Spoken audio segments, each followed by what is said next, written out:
એક બાજુ કાલે ગુજરાતમાં પૂર્વ મુખ્યમંત્રી અરવિંદ કેજરીવાલ છે તે સભા ગજવી રહ્યા હતા।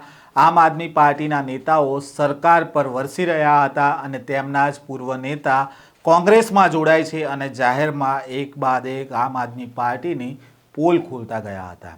કરશન ભાદરકા બાપુએ સુરતમાં કોંગ્રેસની જન આક્રોશ રેલીમાં જોડાયા હતા અને કોંગ્રેસનો ખેસ ધારણ કરીને શું કહ્યું છે આમ આદમી પાર્ટી વિશે તેની વાત કરીશું આ વિડીયોમાં। વૈષ્ણવજન તો તેને કહીએ જે પીડ પરાઈ જાનાને રે। નમસ્કાર, નવજીવન ન્યૂઝમાં આપનું સ્વાગત છે। હું છું જયંત દાફડા। ગુજરાતમાં હાલ ચૂંટણી નજીક હોય તેવો માહોલ જોવા મળી રહ્યો છે। દિલ્હીના નેતાઓના ધામા ગુજરાતમાં જોવા મળી રહ્યા છે। પક્ષ પલટો કરતા નેતાઓ જોવા મળી રહ્યા છે અને પાર્ટીના વફાદાર કહેનારા નેતાઓ પાર્ટી છોડીને તે જ પાર્ટીને જાહેરમાં નીલામ કરતા પણ જોવા મળી રહ્યા છે। આમ આદમી પાર્ટીના જાણીતા પૂર્વ નેતા કરશન બાપુએ કોંગ્રેસના પ્રભારી મુકુલ વાસનિકના હસ્તે કોંગ્રેસનો ખેસ ધારણ કર્યો છે અને તેમણે વિધિવત રીતે આપને છોડીને કોંગ્રેસમાં તેમણે પ્રવેશ મેળવ્યો છે।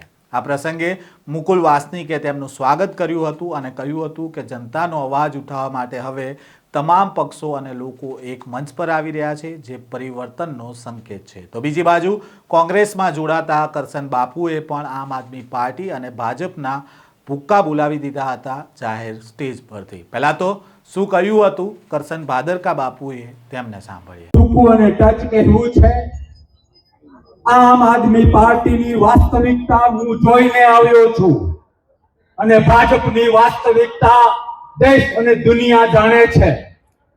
2 મિનિટમાં મારે એ કહેવું છે કે તમારે ને મારે એ સંકલ્પ કરવાનો છે। આજ સુધી ભાજપે સનાતનની વાતો કરીને દેશને ગુમરાહ કર્યો। જે લોકોએ ગાયની કતલ કરીને માથે ભગવા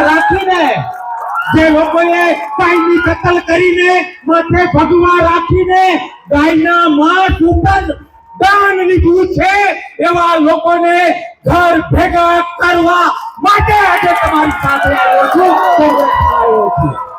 અને એ માટે 2 હાથ અને ત્રીજું માથું જોડીને વિનંતી કરવી છે।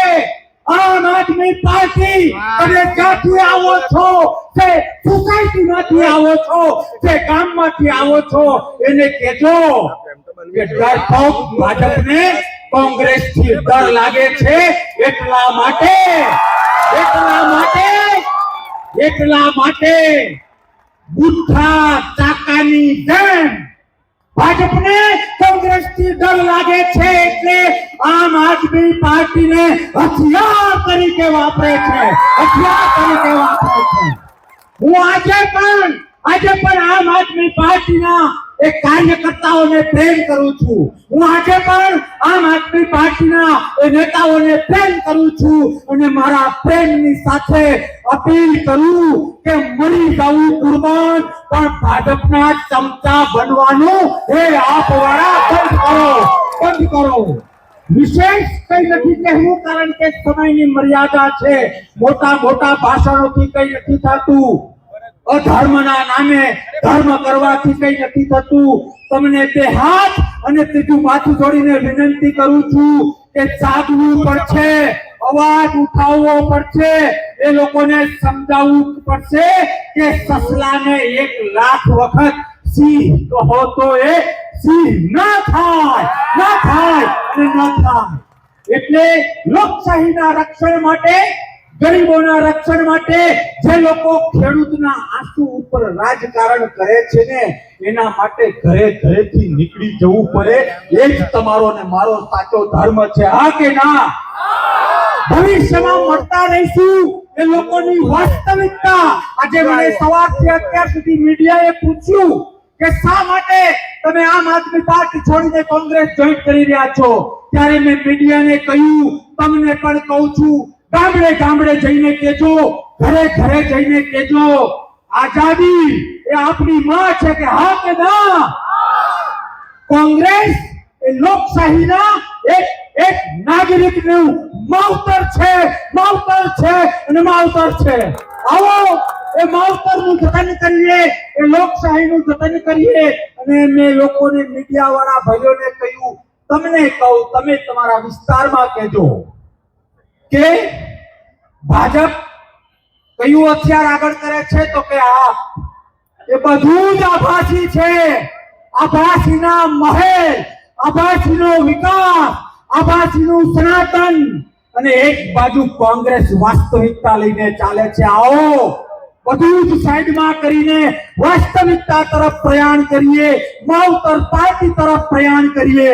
અને પહેલે દિવસે, પ્રથમ દિવસે મારી ચેલેન્જ આપીને હું મારી વાત પૂરી કરું છું. ભવિષ્યમાં જ્યારે જ્યારે તમે આપણી આઈડિયોલોજીને લઈને લોકશાહીના રક્ષણ માટે બોલાવશો, પડકાર કરશો, ત્યારે અડધી રાત્રે આવી જઈશું, અડધી રાત્રે આવી જઈશું. પણ એ લોકોને ચેલેન્જ આપવાની બહુ ટેવ છે. એ લોકોને એવું છે કે અમને જ બોલતા આવડે. હવે માવતર પાર્ટીમાં બાપ આવ્યો છે, બાપ આવ્યો છે, બાપ આવ્યો છે. તમારામાં તાકાત હોય તો તમે કહો એ સમય, તમારામાં તાકાત હોય તો તમે કહો એ ટીવી, એ સ્થળ. આવો સનાતન શું છે, સાચો લોકશાહી પ્રેમ શું છે, સાચું નેતૃત્વ શું છે, એ પહેલા હું સમજાવું અને પછી તમે સમજાવો. એક ઇંચ જો કરશન બાપુ પાછો પડે તો સમાધિ લેવા તૈયાર છે, સમાધિ લેવા તૈયાર છે. જો કોંગ્રેસ માટે ઘરે ઘરેથી નીકળીને રાષ્ટ્રને બચાવવા માટે, લોકશાહીને બચાવવા માટે તૈયાર છો, હા કે ના? જો હો તો જે ધર્મમાં માનતા હો, જે માલિક, જે ઈશ્વર, જે માતાજી, જે ભગવાનમાં માનતા હો, એની સાક્ષીમાં બે હાથ ઊંચા કરીને મને વચન આપો, બે હાથ ઊંચા કરીને મને વચન આપો કે હા, કોંગ્રેસ લાવીશું, કોંગ્રેસ લાવીશું, કોંગ્રેસ લાવીશું, લોકશાહી બચાવીશું, લોકશાહી બચાવીશું, લોકશાહી બચાવીશું. છેલ્લે મહાદેવને યાદ કરીને મારી વાત પૂરી કરું છું. પણ યાદ રાખજો, ભવિષ્યમાં મળતું રહેવું છે અને આ લોકોના દાંત ખાટા કટતા રહેવા છે, હા કે ના? ઓમ નમઃ પાર્વતી પાર્ટી હર હર મહાદેવ. કોંગ્રેસમાં જોડાયા બાદ તેઓએ કહ્યું કે ટૂંકું અને ટચ કહેવું છે. આમ આદમી પાર્ટીની વાસ્તવિકતા હું જોઈને આવ્યો છું અને ભાજપની વાસ્તવિકતા દેશ અને દુનિયા જાણે છે. આમ આદમી પાર્ટી અને ભાજપ છે તે કોંગ્રેસથી ડરે છે, એટલા માટે આમ આદમી પાર્ટીને હથિયાર તરીકે વાપરવામાં આવી રહ્યું છે. આમ અવારનવાર આમ આદમી પાર્ટી પર ગુજરાતમાં ભાજપની બી ટીમ હોવાનો આરોપ છે તે લગાવવામાં આવી રહ્યો છે. તો સાથે આમ આદમી પાર્ટીના નેતાઓ છે તે કોંગ્રેસને ભાજપની બી ટીમ કહે છે. હવે આગામી સમયમાં સ્થાનિક સ્વરાજની ચૂંટણી અને વિધાનસભાની ચૂંટણીઓ આવવાની છે. ત્યાં સુધી કેટલા નેતાઓ છે તેમના રંગ બદલે છે તે હવે જોવું રહ્યું. આ પ્રકારના સમાચાર અહેવાલ સાથે ફરી મળીશું. નવજીવન ન્યૂઝ સાથે જોડાયેલા રહેજો.